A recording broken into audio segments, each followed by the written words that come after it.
bird calls. To really impress a potential mate, he breaks out the sampler. That was a camera shutter.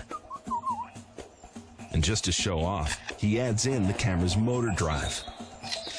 Now he's practically one of the paparazzi. The superb lyrebird can imitate nearly any sound he hears around him in the forest, though he rarely mimics man-made sounds in the wild. But when he gets his groove on, he can really let loose. A car alarm.